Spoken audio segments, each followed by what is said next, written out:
So here is the economic snapshot for this week. We actually have a lot of new information starting to come through at that lag, that following indicator level. But we'll start, as always, with the active coronavirus cases. Similar colour scheme to the last few weeks. In Australia, the number of active cases continues to decline. Globally, the number of active cases is increasing. However, it's worth knowing that in the UK, the US, and globally, those figures are slowing. The number of active cases is going up. It's not going up as fast. Hopefully that means that it will start going down very soon. COVID-19 has now killed more people than the 2003 Boxing Day tsunami. I remember that as a personal milestone. That was a phenomenal natural disaster that resonated in my mind, and we have now surpassed that in terms of the death toll, and that's the known death toll. We dive into the numbers a little bit more. We actually see also that the death toll is slowing.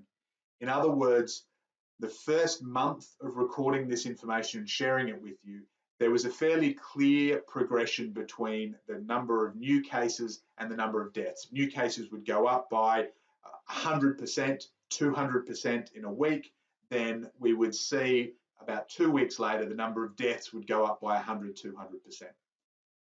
What we're starting to see in the last few weeks is that even though the number of active cases is increasing, in the last few weeks it's been in the order of 20, 25% across some of those countries, the actual deaths that are following a few weeks later are only going up by about half of that. Now that suggests to me that we are managing to flatten the curve. Our healthcare systems are not as overwhelmed as we feared, so we're able to provide better healthcare, and perhaps we're also learning a little bit about how better to treat people who have contracted this. Of course, at the same time, we're learning more about potential follow-on diseases, and I know as the father myself, I'm keeping a close eye on this potential variant that's kicking in that's affecting children that may be related to contracting COVID-19, even though the actual main coronavirus disease seems to be affecting and killing children, thankfully, far, far less than, say, a seasonal influenza. The markets were all down for the second week in a row. Again, though, they're very, very flat. From next week, we're going to actually break this whole snapshot into its own TV show. So we're going to start separating out, as I flagged, heading into a new phase of the recession. So we're going to do some things differently here at Don't Waste a Good Recession. And that means, providing a little bit more meat and some information in this snapshot, setting it as a standalone program, which means we'll start showing some graphs. You'll actually be able to see the volume of some of those movements, the trend lines. So the market's down, not an enormous amount, fairly flat again. Big bits of data that we have come out this week. Since the last presentation, both the US and Australia have delivered unemployment numbers for April of 2020. You might recall from March's numbers that that's not the end of April. The US goes to about mid-April, Australia a little bit later. The numbers get released a little bit later. So in the US, unemployment is up 11.2% from March to a total of 14.7% unemployment, which is an enormous number. It was actually less than was expected. However, that far exceeds any of the unemployment levels reached during the Great Recession. In Australia, unemployment up to 6.2%. That's an increase of 1.1% month on month. The March figures in Australia included a little bit more of the early stage of the lockdown than the US. That's partly why our jump has not been as high. That may look very much like the lucky country conversation we've been having around Australia, that Australia is not being affected nearly as much as the US. I would urge some level of caution against that, because you've got to understand where these numbers come from. And remember that all of the numbers I'm sharing with you here are horseshit. That's exactly the word that we've been using. They're all made up in their own way, and we just hope that they're the best that we can do, and they're all incorrect in the right direction. So diving into the Australian unemployment numbers, So it doesn't look too bad. Unemployment only up to 6.2%, certainly compared to 14.7%.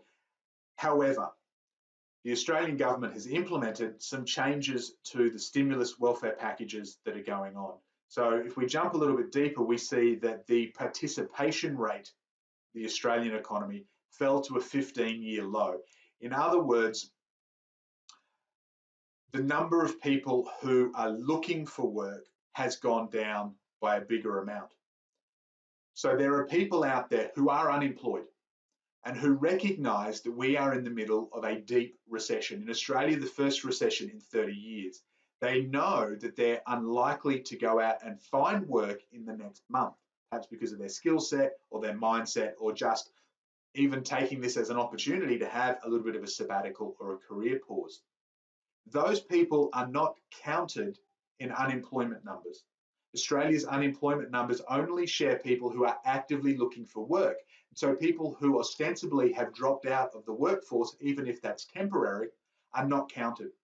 Greg Jericho from The Guardian did some detailed investigation into this, and he identified that if we included those people, the people who would like a job, who had a job several months ago, but are not currently actively searching for a job, then Australia's unemployment rate wouldn't be 6.2%, it would be 9.7%. It would actually be higher than some of the economic forecasts. Also relevant to note is that Australia's figures do not include people who are on the JobKeeper program.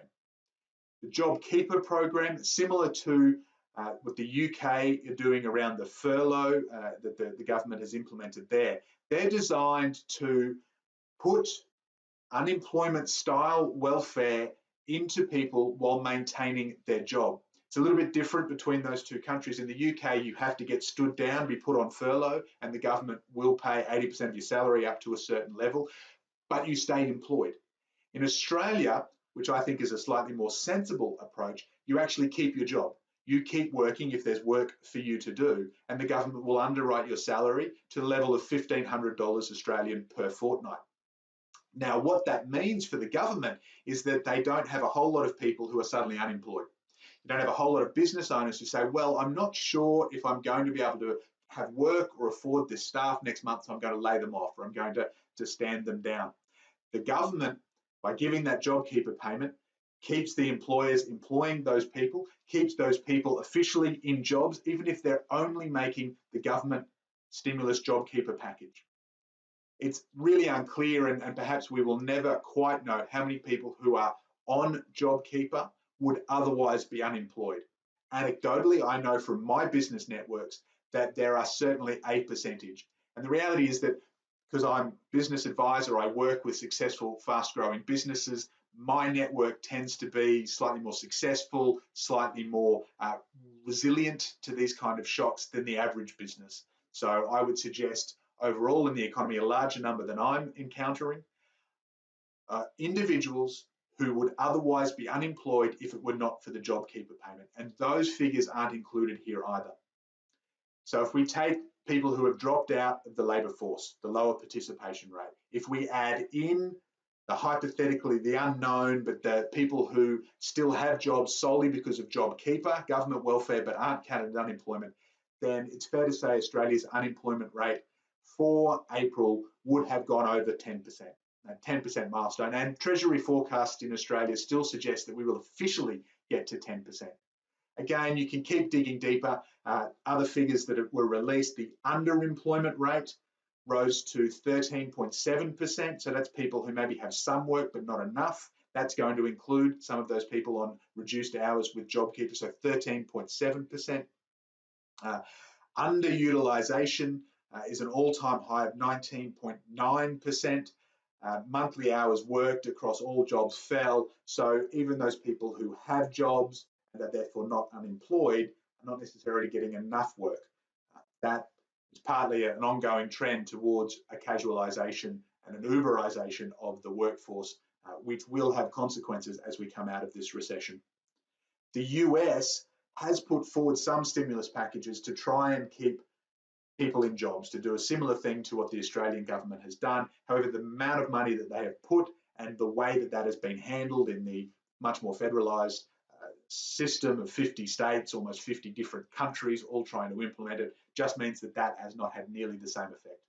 But the US unemployment rate, 14.7%, that's an extraordinary jump in a single month, something like 10 times the highest monthly jump previously seen. Australia may look like it's doing better, being only 6.2%. When you dig into the numbers, when you look at the stimulus packages, that unemployment rate is probably more likely to be 10% or more. We're also starting to see GDP figures.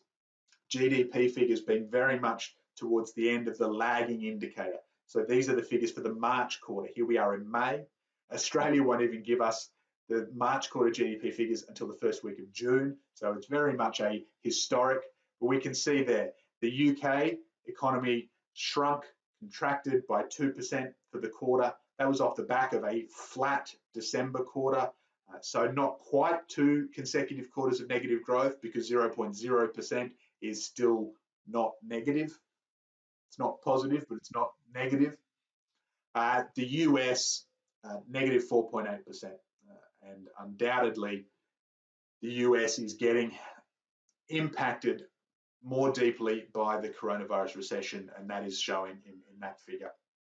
I don't think there's any dispute now that all 3 of those countries listed, and many, many more, are going into recession. Again, next week, we're going to jump in. We're going to have some more charts and those kind of things. If you would like to see more countries, as a result of the fact that I will have a little bit more space on the slide, a little bit more time in the TV show, if you want to see more countries, your country, let me know. I'm more than happy to go back and add their data from the last 2 months that we've been running. Don't waste a good recession. So that's the economic snapshot for this week.